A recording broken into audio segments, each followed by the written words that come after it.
امیر المومنین ولایت علی اور غم حسین. آپ سے میں پوچھوں گا کیوں آپ کہہ رہے ہیں صرف محبت علی؟ ہم تو پورے پنجتن کے ماننے والے ہیں, پورے 14 معصومین کے ماننے والے ہیں, اور کیوں صرف غم حسین؟ سب کا غم مناتے ہیں. دیکھیں نام یہی, عنوان یہی ہے, عنوان ہوگا محبت امیر المومنین, کیونکہ اسی محبت کو پہچان بتایا گیا, اسی محبت میں تمام محبتیں جمع ہو جاتی ہیں, اور مخالفت بھی اسی کی ہوئی ہے, اور اسی سے نفاق کو پہچانا جاتا ہے. کربلا کا غم مرکزی غم ہے. ہم ہر امام کا غم مناتے ہیں, 8ویں امام کا بھی غم مناتے ہیں, اور رسول اللہ کا غم مناتے ہیں. یقیناً منانا چاہیے, امیر المومنین کا سب غم منائے جاتے ہیں, مگر مرکزی نقطہ ولائے علی غم حسین, محبت امیر المومنین عزاداری امام حسین. اگر یہ ہے ہمارے پاس تو ہمارے پاس سب کچھ, اور اگر یہ نہیں ہے تو کچھ نہیں ہے. اگر یہ ہے تو سب کچھ. یہ ہماری باتیں نہیں ہیں, بلکہ بہت سے لوگوں نے, ایسے بھی لوگوں نے کہا ہے کہ جنہوں نے صحیح طور پر ائمہ معصومین کی اطاعت نہیں کی, لیکن جب وقت آیا تو کبھی کبھی زبان سے ایسے بھی کلام نکلے ہیں بہت سے غیروں کے سے بھی, اور یا مسلمانوں کے دوسرے مسالک اور ان کے بزرگوں سے بھی. امام شافعی کا مشہور شعر ہے, علی حبہ جنہ امام الانس والجنہ وصی المصطفیٰ حقا قسیم النار والجنہ. کہتے ہیں علی کی محبت جنہ, جنہ کہتے ہیں پروٹیکشن کو, حفاظت ہے, عذاب الہی اور آتش جہنم سے حفاظت ہے محبت امیر المومنین. علی حبہ جنہ امام الانس والجنہ, یہ جنات اور امام دونوں, جنات اور انسان دونوں کے امام ہیں. اس ایک جملے نے بڑے فیصلے دے دیے. یہ دنیا کے ایسے لیڈر نہیں ہیں کہ جو قانونی لیڈر ہوں یا ڈکٹیٹر ہوں, یا انہیں چنا جائے یا لوگ مانے نہ مانے, اور اتفاق سے کوئی کلیم بھی نہیں ہے, کوئی دعویٰ بھی نہیں ہے, کوئی چیلنج بھی نہیں ہے کہ ہاں ہمارے دوسرے لیڈر یا ہمارے خلیفہ یا ہمارے بزرگ بھی ایسے ہیں جو انسانوں کے بھی امام ہوں, جنات کے بھی امام ہوں. ایسا دعویٰ ہی نہیں ہے. امام الانس والجنہ وصی المصطفیٰ حقا قسیم النار والجنہ. آخری مصرع یہ جنت و جہنم کی تقسیم کرنے والے. میں نے عرض کیا یہ اگر ہے تو سب کچھ ہے, اور اگر یہ نہیں ہے تو کچھ نہیں ہے. قسیم النار والجنہ, جنت و جہنم کے بانٹنے والے. یعنی اور بہت سی احادیث بھی ہیں. رسول اللہ کا ایک مقام پہ کلام ملتا ہے کہ اگر کوئی شخص 1000 سال عبادت کرے, پھر 1000 سال عبادت کرے, پھر 1000 سال, 1000 عام ثم 1000 عام ثم 1000 عام, اور وہ دن کو روزے رکھا کرے, راتوں کو عبادت میں بسر کیا کرے, خانہ کعبہ کا طواف کرتا رہے, صفا مروہ کے درمیان سعی کرتا رہے, خانہ کعبہ اور غلاف کو تھامے ہوئے دنیا سے اٹھ جائے, اگر اس کے دل میں اہل بیت یا امیر المومنین سے ذرہ برابر دشمنی ہے تو جنت کی خوشبو بھی نہیں سونگھ سکتا. چوتھے امام نے پوچھا جناب ابو حمزہ سمالی سے, اے ابو حمزہ سمالی, ای البقاع من الارض افضل, زمین کا کون سا مقام سب سے زیادہ افضل ترین مقام ہے؟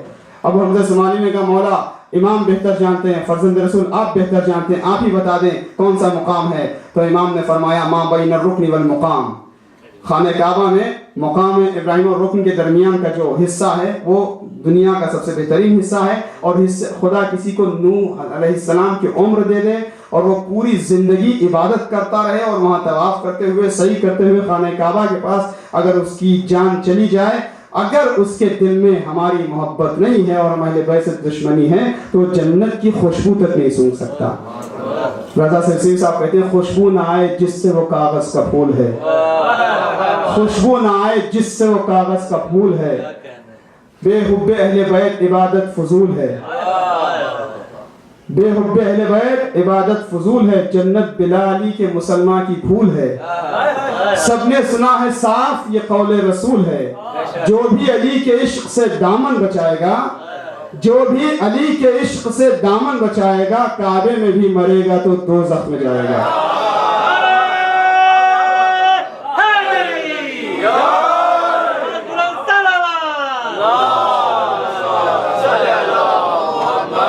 ایک حصہ آپ نے سن لیا. کیا اگر امیر المومنین سے اہل بیت سے دشمنی ہے تو وہ خانہ کعبہ میں بھی مرے, اس کی نجات نہیں ہو سکتی. اور اگر سچی محبت معرفت کے ساتھ ہے تو اس پہ جہنم حرام ہے, جنت واجب ہے. میں نے احادیث پہلے سنا دی آپ کو, یہ جذباتی باتیں نہیں, یہ سب تمام شیعوں کا عقیدہ جو شیعہ اسی بیس پہ شیعت ہے. کبھی کبھی تفسیر میں یا بحث یہ ہوتی ہے کہ اگر محبت کا اثر نہیں ہے تو وہاں ظاہر ہے کہ محبت کے تقاضے کو پورا کرنا ہے. بتلاؤ گھر میں جاؤ گے تم در کو چھوڑ کر. میں نے قسیم النار والجنہ کا آدھا حصہ پہلے شعر میں پہلے بند میں بتا دیا کہ کعبے میں بھی مرے گا تو دوزخ میں جائے گا.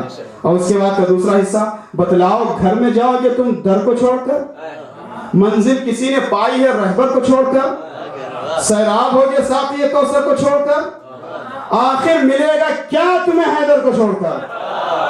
مانو نہ مانو اپنا بتانے کا کام ہے, حیدر کے دوستوں پر جہنم حرام ہے. صلوات پڑھیں محمد علیہ وسلم.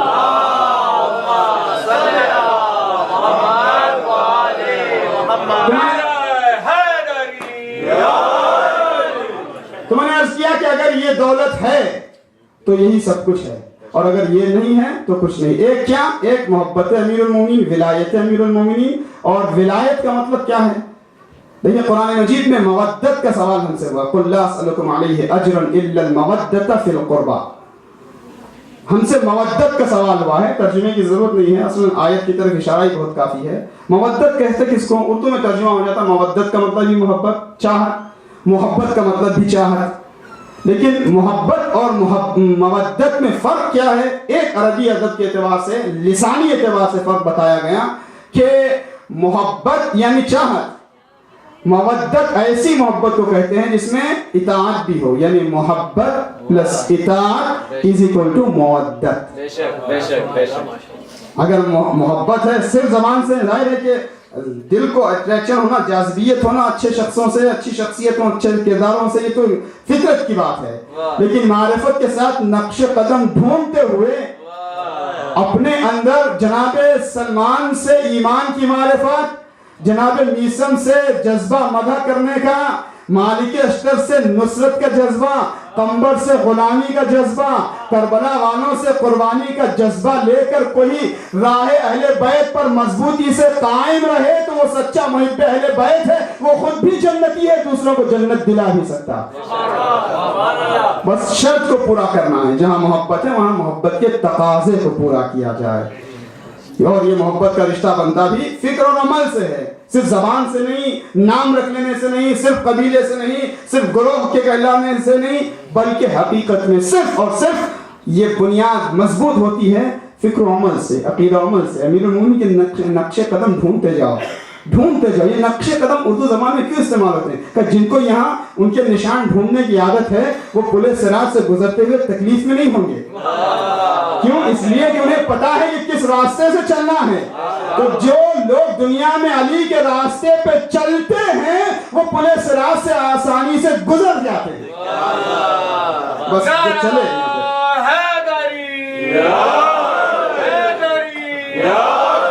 محمد والے محمد بلند ترین صلوات.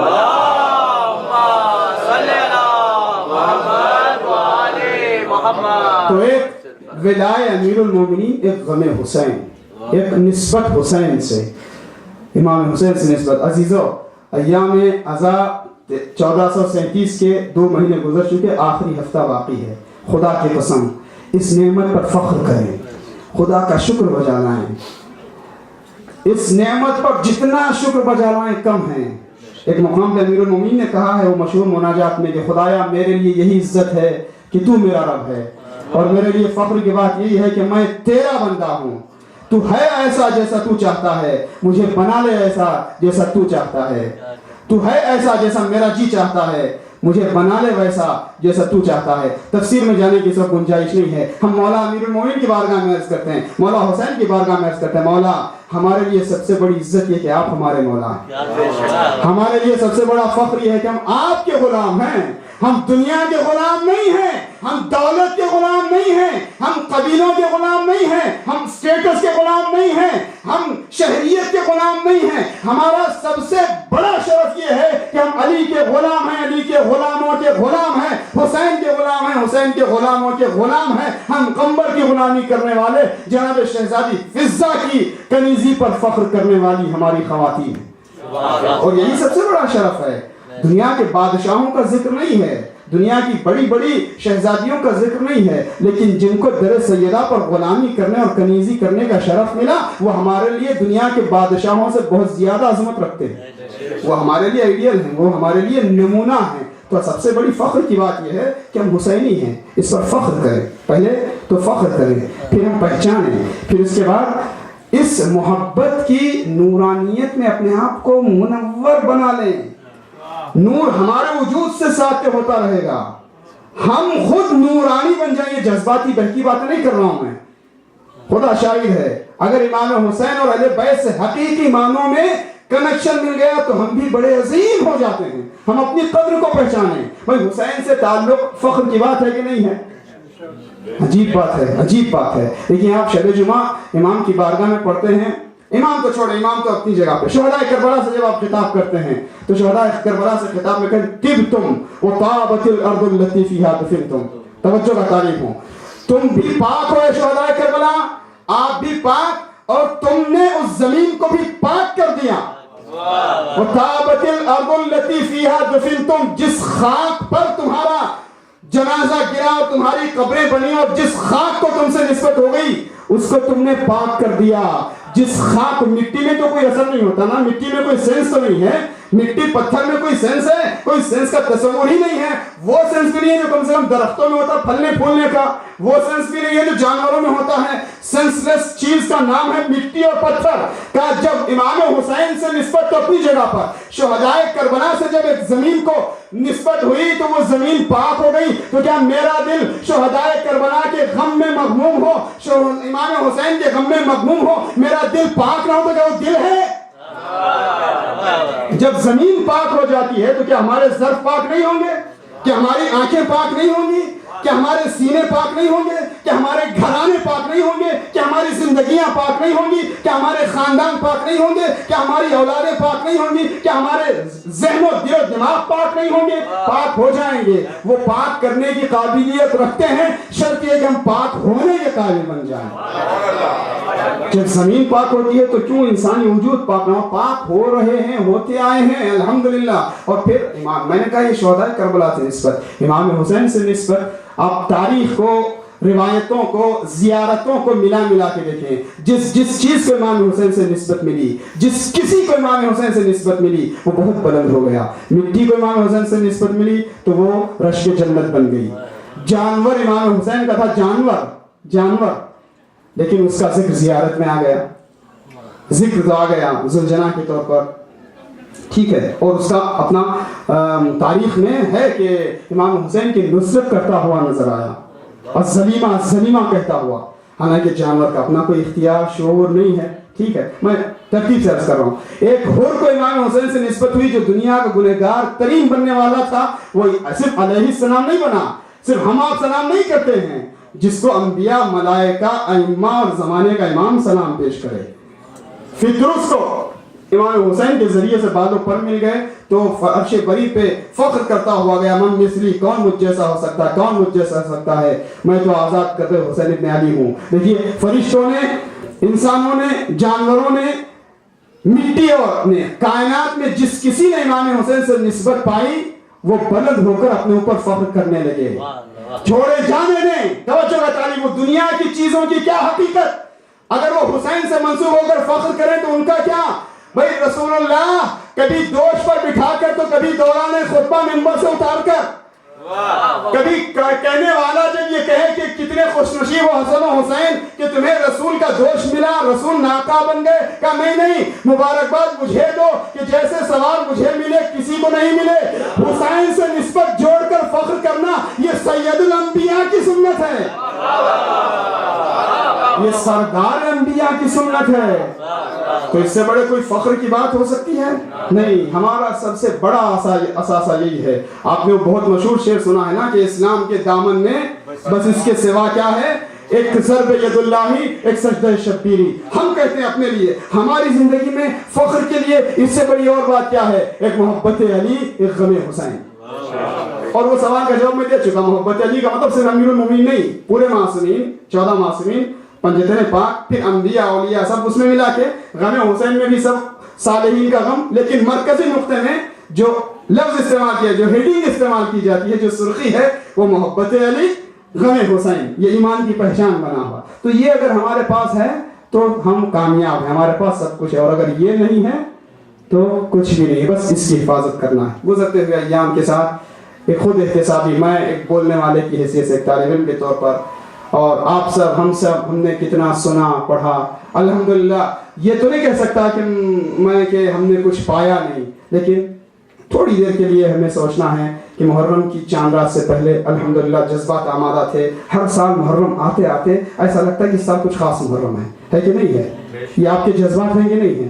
دیکھیے دنیا کا ہر غم پرانا ہو کر کہنا ہو کر اس کا اثر ختم ہو جاتا ہے یا کم ہو جاتا ہے، اور حسین کا غم ایسا ہے کہ جتنا زمانہ گزرتا اتنا ہی تازہ ہو جاتا ہے، جتنا زمانہ گزرتا تازہ ہوتا ہے۔